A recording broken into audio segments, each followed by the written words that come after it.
Hello നമസ്കാരം, ഞാൻ കവിത സുധാകരൻ. ഇന്ന് യഹോവയെ സ്തുതിക്കുന്നതിനെ പറ്റിയാണ് പറയണത് കേട്ടോ. സങ്കീർത്തനം 34. ഞാൻ യഹോവയെ എല്ലാ കാലത്തും വാഴ്ത്തും, അവൻ്റെ സ്തുതി എപ്പോഴും എൻ്റെ നാവിന്മേലിരിക്കും. എൻ്റെ ഉള്ളം യഹോവയിൽ പ്രശംസിക്കുന്നു, എളിയവർ അത് കേട്ട് സന്തോഷിക്കും. എന്നോട് ചേർന്ന് യഹോവയെ മഹത്വപ്പെടുത്തുവിൻ, നാം ഒന്നിച്ച് അവൻ്റെ നാമത്തെ ഉയർത്തുക. ഞാൻ യഹോവയോട് അപേക്ഷിച്ചു, അവൻ എനിക്ക് ഉത്തരമരുളി, എൻ്റെ സകല ഭയങ്ങളിൽ നിന്നും എന്നെ വിടുവിച്ചു. അവങ്കിലേക്ക് നോക്കിയവർ പ്രകാശിതരായി, അവരുടെ മുഖം ലജ്ജിച്ചു പോയതുമില്ല. ഈ എളിയവൻ നിലവിളിച്ചു, യഹോവ കേട്ടു, അവൻ്റെ സകല കഷ്ടങ്ങളിൽ നിന്നും അവനെ രക്ഷിച്ചു.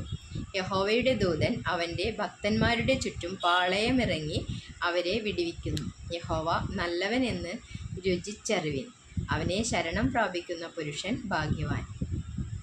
യഹോവയുടെ വിശുദ്ധന്മാരെ അവനെ ഭയപ്പെടുവിൻ, അവൻ്റെ ഭക്തന്മാർക്ക് ഒന്നിനും മുട്ടില്ലല്ലോ. ബാലസിംഹങ്ങളും ഇരകിട്ടാതെ വിശന്നിരിക്കും, യഹോവയെ അന്വേഷിക്കുന്നവർക്കോ ഒരു നന്മയ്ക്കും കുറവില്ല. മക്കളെ, വന്ന് എനിക്ക് ചെവി തരുവിൻ, യഹോവയോടുള്ള ഭക്തിയെ ഞാൻ ഉപദേശിച്ചു തരാം. ജീവനെ ആഗ്രഹിക്കുകയും നന്മ കാണേണ്ടതിന് ദീർഘായുസ്സെ ഇച്ഛിക്കുകയും ചെയ്യുന്നവൻ ആര്?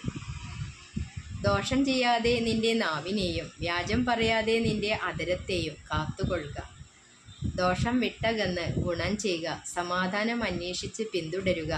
യഹോവയുടെ കണ്ണ് നീതിമാന്മാരുടെ മേലും അവൻ്റെ ചെവി അവരുടെ നിലവിളിക്കും തുറന്നിരിക്കുന്നു. ദുഷ്പ്രവൃത്തിക്കാരുടെ ഓർമ്മയെ ഭൂമിയിൽ നിന്ന് ഛേദിച്ചു കളയേണ്ടതിനു യഹോവയുടെ മുഖം അവർക്ക് പ്രതികൂലമായിരിക്കുന്നു. നീതിമാന്മാർ നിലവിളിച്ചു, യഹോവ കേട്ടു, സകല കഷ്ടങ്ങളിൽ നിന്നും അവരെ വിടുവിച്ചു. ഹൃദയം നുറുങ്ങിയവർക്ക് യഹോവ സമീപസ്ഥൻ, മനസ്സ് തകർന്നവരെ അവൻ രക്ഷിക്കുന്നു. നീതിമാന്റെ അനർത്ഥങ്ങൾ അസഖ്യമാകുന്നു, അവ എല്ലാറ്റിൽ നിന്നും യഹോവ അവനെ വിടുവിക്കുന്നു. നീതിമാന്റെ അനർത്ഥങ്ങൾ അസംഖ്യമാകുന്നു, അവ എല്ലാറ്റിൽ നിന്നും യഹോവ അവനെ വിടുവിക്കുന്നു. അവൻ്റെ അസ്ഥികളെയെല്ലാം അവൻ സൂക്ഷിക്കുന്നു, അവയിലൊന്നും ഒടിഞ്ഞു പോകുകയുമില്ല. അനർത്ഥം ദുഷ്ടനെ കൊല്ലുന്നു, നീതിമാനെ പകയ്ക്കുന്നവർ ശിക്ഷ അനുഭവിക്കും.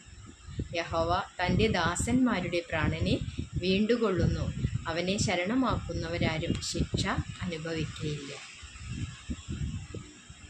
സങ്കീർത്തനം 34 കേട്ടോ. ഇതിൽ ഒരു വരി പറയുന്നുണ്ട്, അതായത് പറയുന്ന വരി, യഹോവയുടെ ദൂതൻ അവൻ്റെ ഭക്തന്മാരുടെ ചുറ്റും പാളയമിറങ്ങി അവരെ വിടുവിക്കുന്നു. ആ വരിക്ക് ഭയങ്കര പ്രത്യേകതയുണ്ട് കേട്ടോ. അത് യഹോവയുടെ ദൂതൻ അവൻ്റെ ഭക്തന്മാരുടെ ചുറ്റും പാളയമിറങ്ങി അവരെ വിടുവിക്കുന്നു.